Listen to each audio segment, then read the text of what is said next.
Linda Harlow opened the box on her porch and her hands started shaking. Inside was her daughter's prom tiara, the same tiara Cassandra had been wearing 3 years ago when she walked out the front door and vanished into thin air. 2 rhinestones were missing from the left side. Linda knew because she'd watched Cassandra knock them loose while practicing her acceptance speech in the bathroom mirror, both of them laughing. But Cassandra never made it to prom.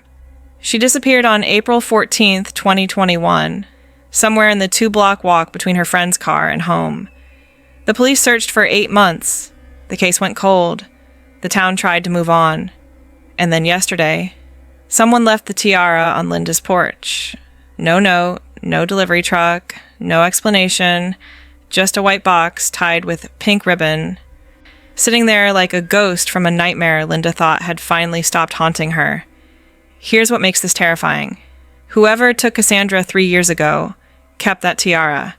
They held onto it. They knew exactly what it meant. And after 3 years of silence, they decided, for reasons no one can explain, to give it back. Why now? What changed? Is this a confession, a taunt, or something darker? The police are analyzing it. The town is panicking, and somewhere out there, someone who knows exactly what happened to Cassandra Harlow is watching everyone scramble to understand what they already know.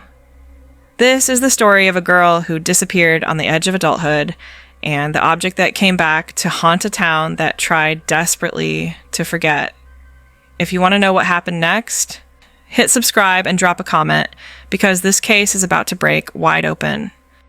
Bridgemont, Pennsylvania sits exactly where you'd expect a forgettable town to sit. 40 minutes from anything interesting, surrounded by the kind of rolling farmland that looks picturesque in autumn and bleak the rest of the year.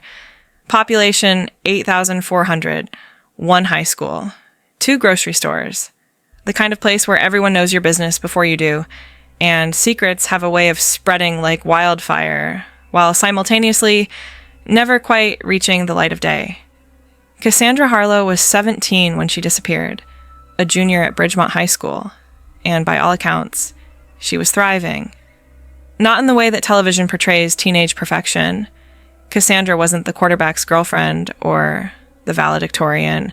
She was simply well-liked. She sang in the school choir, worked weekends at the library, and had a close-knit group of friends who'd known each other since elementary school.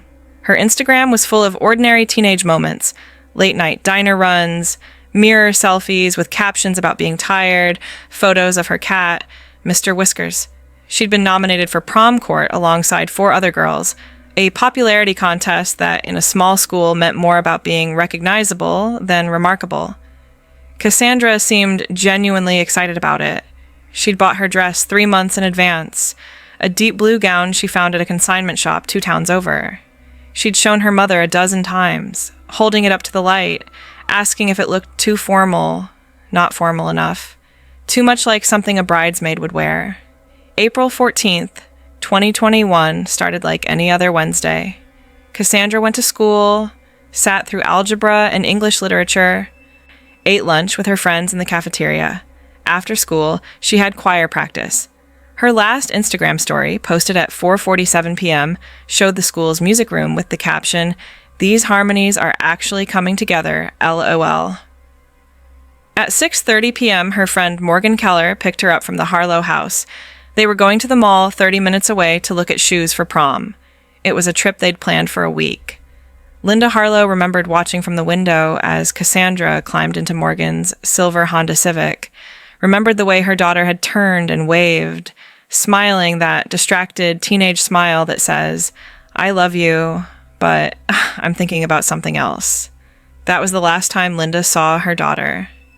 According to Morgan's statement to police, a statement she gave tearfully at 11 p.m. that same night, they'd driven to Riverside Mall, browsed 3 stores, and decided none of the shoes were right. They'd gotten food court Chinese food, talked about prom dresses, and which boys might ask them to dance. Normal.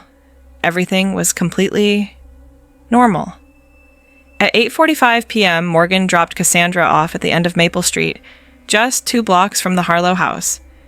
Cassandra had asked to be let out there instead of at her driveway because she wanted to walk, wanted to enjoy the warm evening air. Morgan watched Cassandra start walking down the sidewalk, her backpack slung over one shoulder, scrolling through her phone. Then Morgan pulled away, drove home, and thought nothing of it until Cassandra's mother called her at 10:30 p.m. asking if Cassandra was still with her. Cassandra Harlow had vanished in the space of 2 blocks.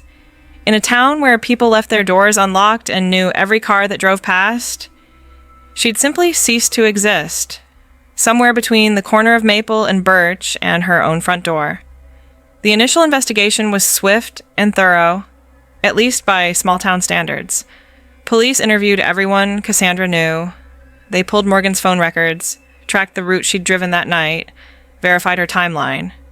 They searched the 2-block radius where Cassandra disappeared, going door to door, checking security cameras, though Maple Street, being residential and older, had exactly 3 cameras, none pointing the right direction. They dragged the creek that ran behind the neighborhood. They brought in dogs. Nothing.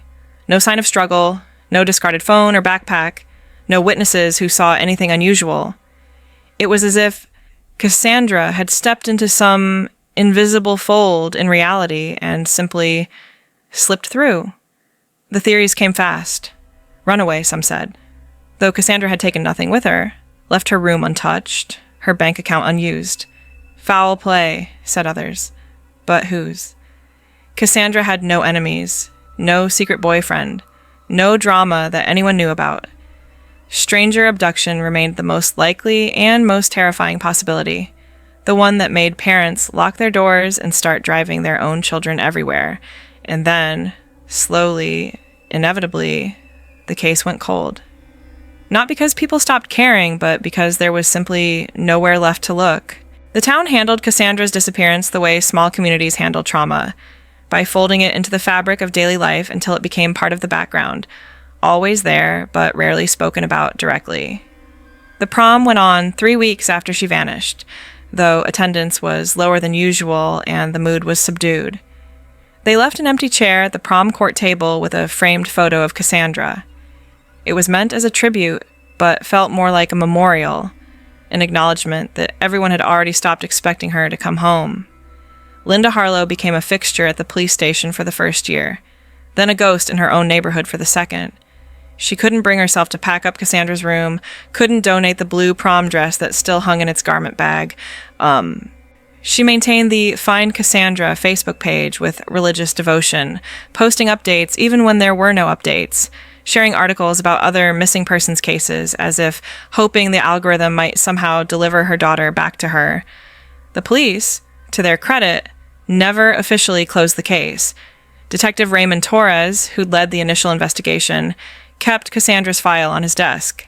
He followed up on every tip, no matter how far-fetched, and there were many.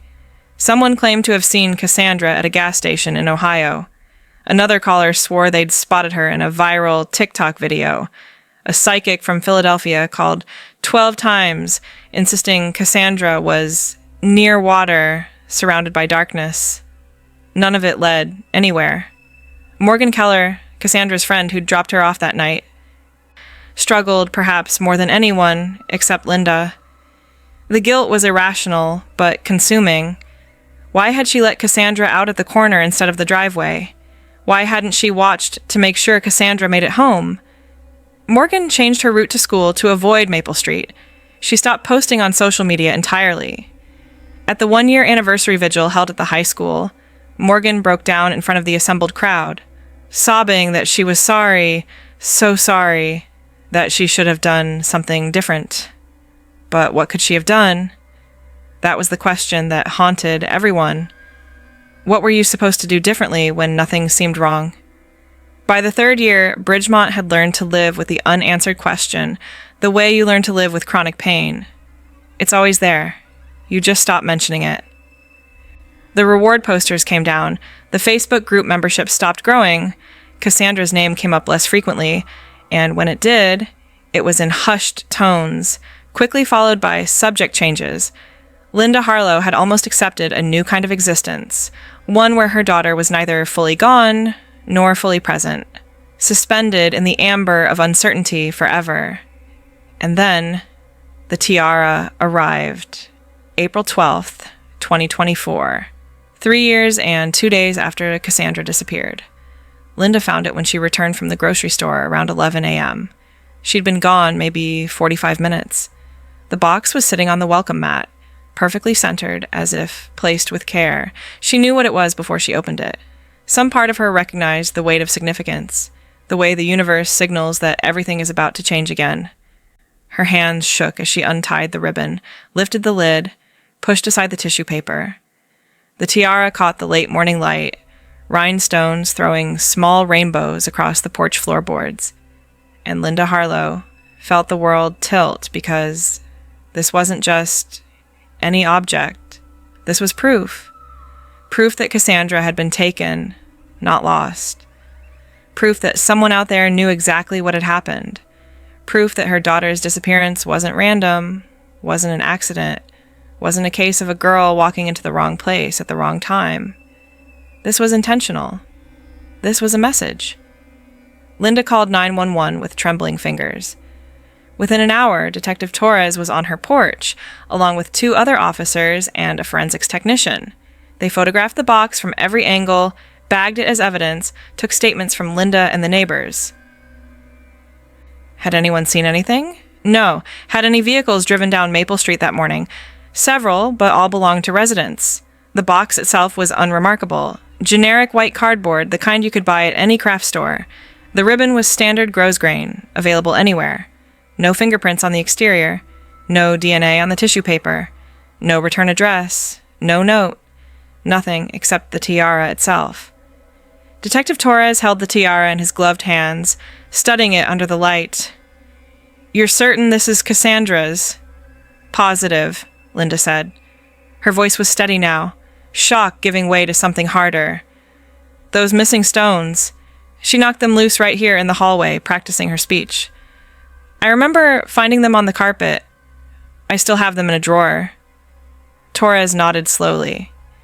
He'd seen cases where evidence reappeared, but usually it was random.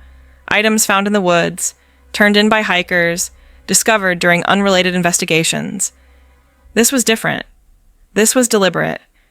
Someone had kept this tiara for 3 years, and now, for reasons unknown, they wanted the Harlow family to have it back. "Why?" Linda asked, reading his thoughts. "Why would someone do this?" Torres didn't answer because he didn't have an answer. But he was thinking what everyone was thinking. Either someone's conscience was finally breaking, or this was something darker. A taunt, a game, a killer who'd grown bored with silence. The return of the tiara did what 3 years of cold case stagnation couldn't. It brought Cassandra Harlow back to life. Not literally, but in every other way that mattered. Within 24 hours, the story was everywhere. Local news picked it up first, then regional, then national. Missing teen's prom tiara mysteriously returned after 3 years became a headline that algorithmic systems couldn't resist. The story hit that sweet spot of mystery and tragedy that makes people stop scrolling. The Find Cassandra Harlow Facebook group exploded with new members. Suddenly there were 5,000 people where there'd been 300, all theorizing, speculating, analyzing. True crime podcasts devoted episodes to the case. Reddit's RR Unresolved Mysteries filled with threads breaking down every detail. Amateur detectives pored over Google Maps, studying the 2-block radius where Cassandra vanished, looking for clues that professionals had somehow missed. For Linda Harlow, the renewed attention was both blessing and curse. On one hand, maybe someone out there knew something. Maybe this fresh wave of interest would shake loose a memory, a tip, a connection. On the other hand, it meant reliving the worst moment of her life on an endless loop, answering the same questions, seeing her daughter's face on every screen. Detective Torres assembled a new task force. The original investigation had been competent, but it had also been limited by resources and the assumption that Cassandra might still be found alive somewhere. Now, with the tiara's return, the case shifted into darker territory. This wasn't a runaway situation. This was likely an abduction, and after 3 years, the statistical probability of finding Cassandra alive had dropped to nearly 0. Torres started from the beginning, reviewing every interview, every statement, every piece of evidence. He brought in FBI consultants who specialized in cold cases. They created a geographic profile of potential suspects, analyzed the symbolism of returning the tiara specifically. Why that item? Why now? What was the message? One theory: guilt. Maybe the perpetrator was dying or had experienced some life change that prompted a confession. The tiara was the first step toward revealing what happened. Another theory: control. Maybe the perpetrator wanted to reassert dominance over the narrative, wanted to watch the town scramble, wanted to feel powerful again. A third theory: darker than the others. Maybe this wasn't an ending, but a beginning. Maybe whoever took Cassandra was preparing to do it again, and the tiara was a signature, a calling card, a warning. Torres interviewed Morgan Keller again. She was 20 now, attending community college 30 miles away, still carrying the weight of that night. "I've gone over it 1,000 times, she told him, tears streaming down her face. There was nothing unusual, nothing. Just a normal night, and then... "Did Cassandra mention anyone bothering her?" Torres asked. "Anyone showing interest, following her? Anything that seemed off, even if it seemed minor at the time?" Morgan shook her head. "We talked about that back then. The police asked me everything. Cassandra didn't have a boyfriend. There was a guy she kind of liked, Tyler Morrison, but he barely knew she existed. No creepy teachers, no weird neighbors, just normal Bridgemont stuff." Torres made a note to re-interview Tyler Morrison anyway. He'd been 17 at the time, 19 now. Sometimes young men who were merely suspects of interest at 17 became more clearly suspicious when examined as adults. But Tyler's alibi had been airtight. He'd been at baseball practice when Cassandra disappeared, with 24 witnesses. Still, Torres had learned that airtight wasn't always what it seemed. The forensics team continued analyzing the tiara itself. Under microscopic examination, they found traces of soil embedded in the metal frame. Not the kind found in Bridgemont, but something different, with a higher clay content and unusual mineral composition. The soil suggested Cassandra's tiara, and possibly Cassandra herself had spent time somewhere else, somewhere with different geological characteristics. They also found something else: a single hair, not Cassandra's, caught in the rhinestone setting. It was brown, slightly coarse, belonging to someone who would have been in close proximity to the tiara recently. DNA analysis was rushed. Within a week, they had a profile. It didn't match anyone in the criminal database. It didn't match Cassandra, Linda, Morgan, or any of the other people who'd been around the tiara 3 years ago. It belonged to someone unknown, someone who'd handled that tiara recently, someone who might be the key to everything. Now they just had to find who that someone was. The town of Bridgemont, meanwhile, had transformed into something resembling a true crime convention. Journalists camped out at the diner on Main Street. Out-of-town amateur detectives walked Maple Street with phones out, recording videos for their YouTube channels. Property values didn't quite drop, but houses sat on the market longer. Parents drove their teenagers everywhere again. No more 2-block walks, no more trusting that familiar streets meant safe streets. And somewhere, someone who knew exactly what happened to Cassandra Harlow was watching all of it, seeing their 3-year-old crime bloom back into relevance, and making calculations about what to do next. 6 days after the tiara's return, Detective Torres received a phone call that changed the entire trajectory of the investigation. The caller was a woman named Patricia Drummond, 53, who lived in Harrisburg, Pennsylvania, a city about 90 miles from Bridgemont. Her voice on the recording was hesitant, apologetic, but insistent. "I've been seeing the news about that missing girl," she said. "About the tiara that was returned. And I think my son might have something to do with it." Torres felt his pulse quicken. "Go on." Patricia explained that her son, Marcus Drummond, was 24 years old and had worked as a delivery driver for various companies over the past few years. 3 years ago, around the time Cassandra disappeared, Marcus had been driving for a small regional courier service that operated between several counties, including the one where Bridgemont was located. Marcus has always been different, Patricia said carefully. Not dangerous, not violent, but different. He collects things. He has this storage unit full of items he finds or takes from places. I thought it was just hoarding, But after I saw the news, I went through some of his things when he was at work. And she'd found a shoebox in his closet containing jewelry, costume jewelry mostly, earrings, bracelets, a few rings, and photographs. Not of Marcus, but of girls, teenagers, candid shots that looked like they'd been taken without the subjects knowing. Different girls, different locations, all appearing to be between 15 and 20 years old. None of the photos were of Cassandra Harlow, but the collection suggested a pattern, an obsession. Torres and 2 other detectives were at Patricia Drummond's house within 3 hours. She led them to Marcus's room, showed them the shoebox, which she'd carefully replaced exactly as she'd found it. The photographs were disturbing. Street shots, school parking lots, shopping centers, the kind of surveillance photography that made seasoned investigators' skin crawl. They obtained a warrant for Marcus Drummond's storage unit. What they found there pushed the investigation into territory no one had anticipated. The unit was organized with unsettling precision. Shelves lined the walls, each labeled with dates and locations. And on those shelves sat hundreds of items: purses, wallets, phones, jewelry, clothing, school ID badges. Each item was tagged with a date, a location, and a set of initials. MD, Marcus Drummond, presumably, had been documenting his collection meticulously.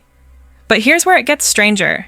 When they cross-referenced the items with missing persons cases, nothing matched. These weren't trophies from abductions or murders.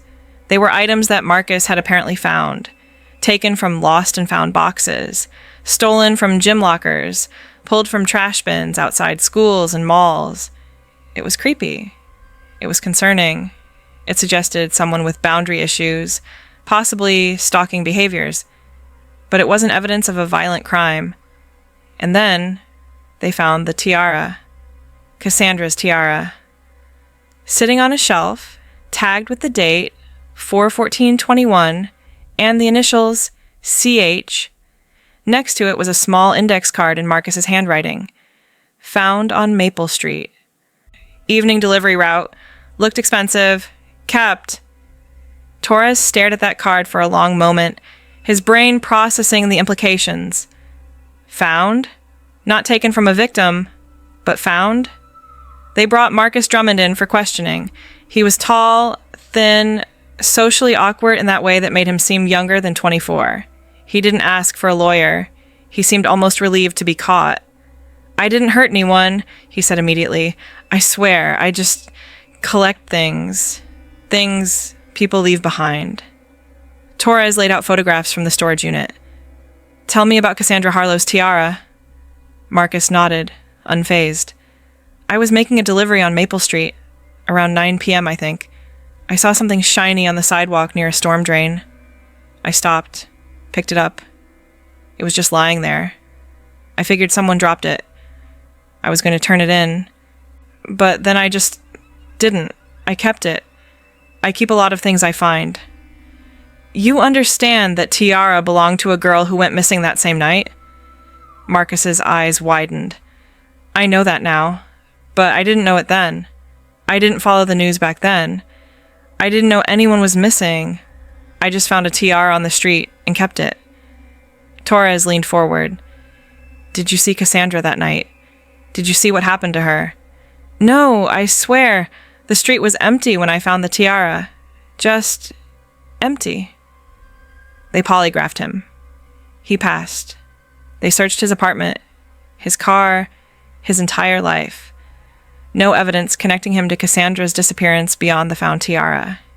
His delivery logs confirmed he'd been on Maple Street that night, but they also confirmed he'd made 3 other deliveries afterward, all time-stamped and verified. His phone's GPS data matched his claimed route. Marcus Drummond hadn't taken Cassandra Harlow, but he had found her tiara lying on the street, which meant Cassandra had lost it, or it had been taken from her, somewhere on that 2-block walk home. And that changed everything. If the tiara was found on the street, it meant there had been a struggle, or a confrontation, or at minimum, some kind of incident that caused Cassandra to lose the tiara she'd been wearing. It meant something violent or urgent had happened right there in that ordinary residential area, and no one had seen or heard anything. The more pressing question, if Marcus had found the tiara 3 years ago, why had he returned it to the Harlow house now? "I saw the news," Marcus admitted quietly. "I saw the mother talking about her missing daughter, and I realized I'd had this thing all along, this important thing. I thought maybe if I gave it back, it would help. I thought maybe it would make things right." He'd left it on the porch, anonymously, hoping it would somehow help the investigation without getting himself in trouble for having kept it. He hadn't realized that returning it would make him look like the primary suspect. Marcus Drummond was charged with theft and illegal possession of property, but not with anything related to Cassandra's disappearance. He wasn't the answer. He was just another complication, another dead end dressed up as a breakthrough. But the tiara's discovery location, that was new information. That was actionable. Detective Torres stood on Maple Street at 9 p.m., the same time Cassandra would have been walking home 3 years earlier. The street was quiet, lined with modest houses built in the 1970s, most with porch lights on. He walked the route slowly, trying to see it the way Cassandra would have seen it. 2 blocks, 8 houses on each side, 16 possible witnesses, and in the original investigation, none of them had seen anything unusual. But now, armed with the knowledge that Cassandra had lost her tiara somewhere along this stretch of sidewalk, Torres started asking different questions. He knocked on doors again. Most of the residents were the same people who'd lived there 3 years ago. He asked specifically about the storm drain where Marcus had found the tiara. Had anyone ever seen items collected there, washed there, dropped there? Mrs. Greta Hoffman, 76, who lived in the house nearest that drain, remembered something new. "You know," she said slowly, "I do recall hearing something that night. A car door, slamming, like someone was in a hurry. I remember because it was around 9, and that's late for a weeknight around here, but I didn't think anything of it at the time. Cars come and go." "Did you see the car?" "No, I heard it from my bedroom, which faces the backyard. By the time I looked out, there was nothing there." Torres made a note. A car door slamming. Innocuous by itself, but combined with a lost tiara and a missing girl, it became significant. He pulled traffic camera footage from the main intersections near Maple Street, footage that had been reviewed 3 years ago, but not with this new context. And there, at 9:03 p.m. on April 14th, 2021, a dark blue sedan ran the stop sign at the intersection of Maple and Cherry, 2 blocks from where Morgan had dropped Cassandra off. The car was moving fast, too fast for a residential area. The license plate was partially obscured by mud, but the forensics team enhanced the image. It belonged to a 2016 Honda Accord, registered to a man named David Keller. David Keller, Morgan Keller's father. Torres felt his chest tighten. Morgan's father had never been considered a suspect because he'd been at home the night Cassandra disappeared. Morgan had confirmed it. His wife had confirmed it. There'd been no reason to look at him closely. But now, there was a reason. Torres pulled David Keller's background. 51 years old, worked as a regional sales manager, traveled frequently for work. Married to Susan Keller for 23 years. Father to Morgan, their only child. No criminal record, no red flags. Except, Torres dug deeper. David Keller had 3 speeding tickets in the past 5 years, all late at night, all in areas within 30 miles of Bridgemont. He traveled for work, yes, but his travel patterns showed frequent returns home at odd hours, overnight trips that didn't quite align with normal business schedules. Torres interviewed Susan Keller again, Morgan's mother. She was defensive at first. Of course, David had been home that night. She'd said so 3 years ago, but When pressed, when asked to really remember, her certainty wavered. "I went to bed early that night," she admitted. "Around 8:30, I had a migraine. David said he was watching TV downstairs. I assumed he stayed there all night, but I didn't actually see him until the next morning." Torres felt the case crystallizing. Did David seem different the next day? Agitated? Worried? Susan thought about it. Maybe a little quiet, but David's always quiet. I didn't think anything of it. They brought Morgan in again. Torres hated this part, confronting a girl who'd already been traumatized by her best friend's disappearance with the possibility that her own father might have been involved. "Morgan, I need you to think carefully about that night, about your father's behavior. Did he seem interested in where you were going? Did he ask questions about Cassandra?" Morgan's face went pale. He always asked where I was going. That's just parenting, but..." She paused, something clicking. "He did ask specifically when I'd be home. He asked twice. I remember thinking it was weird because he never usually cared about my curfew." "What time did you get home?" "Around 9:15. Dad was in the garage. He said he'd been organizing tools, but the garage light wasn't on when I pulled up. I remember having to turn it on when I parked." The pieces were forming a picture, but it was still incomplete. Torres needed more than suspicious behavior and a car caught on camera. He needed concrete evidence. They obtained a warrant for David Keller's home, specifically his vehicles and computer.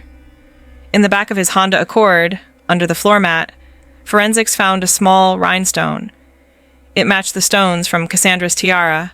Same size, same cut, same manufacturer. On his computer, cleared from the browser history but recovered through forensic software, were searches. Dozens of searches about missing persons cases, about how long it took for investigations to go cold, about evidence disposal, about whether fingerprints could be lifted from fabric. All of the searches had been conducted in the weeks following Cassandra's disappearance. David Keller was arrested on May 3rd, 2024. He didn't confess immediately, but as the evidence mounted, his story began to crack. The truth, when it finally emerged, was both simple and unbearable. David Keller confessed on the third day of interrogation, and his confession revealed not a monster, but something worse. An ordinary man who made a catastrophic choice in a single moment of terrible impulse. He'd been driving home from a late client meeting, frustrated and exhausted. He'd turned onto Maple Street around 8:55 p.m. and saw Cassandra walking alone, the tiara catching his headlights. He recognized her, his daughter's friend, the girl who'd been at his house dozens of times.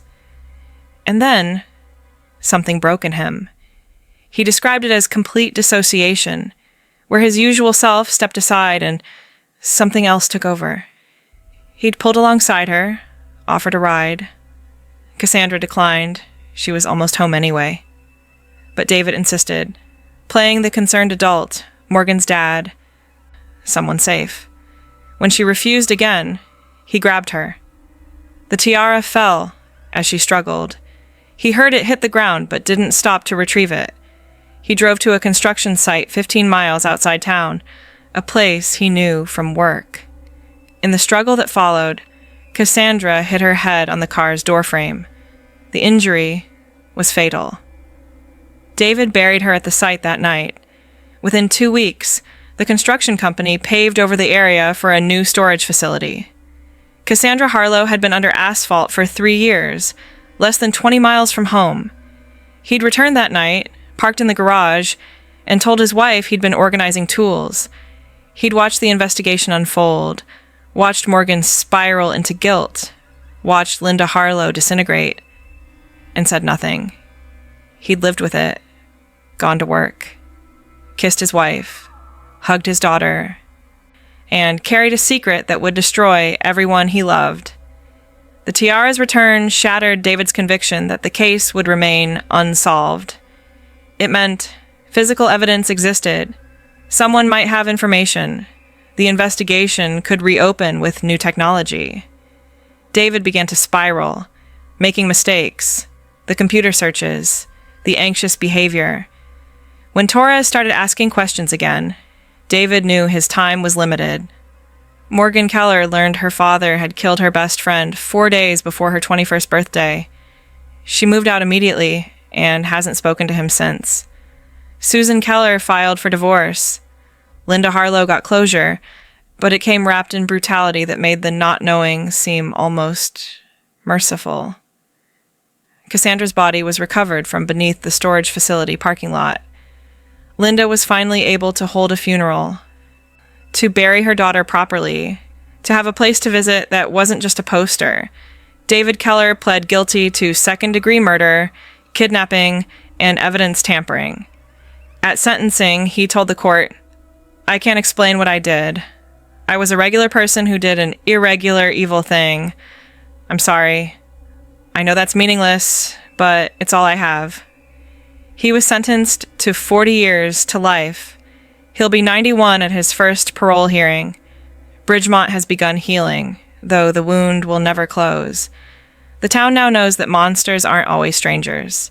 Sometimes they're the people you know, the fathers of your daughter's friends, the men who wave from driveways and bring potato salad to barbecues.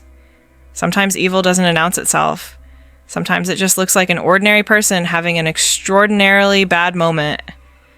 And that moment destroys everything in its radius for decades. The tiara sits in an evidence locker now, waiting for appeals to complete. Eventually, it'll be returned to Linda. She's not sure what she'll do with it. Bury it with Cassandra, maybe. Or keep it as a reminder that even after 3 years of silence, truth can still surface. Not because the universe is just, but because human beings have a strange, persistent inability to let terrible things stay buried forever. Guilt, coincidence, conscience, compulsion. Something always breaks the silence. For Bridgemont, for Linda, for Morgan. That breaking brought both answers and new kinds of pain. But it also brought something else. The knowledge that Cassandra Harlow hadn't been forgotten. She'd been found. And in a world of cold cases that stretch on for decades, that matters. It has to matter, because if it doesn't, then what are we left with?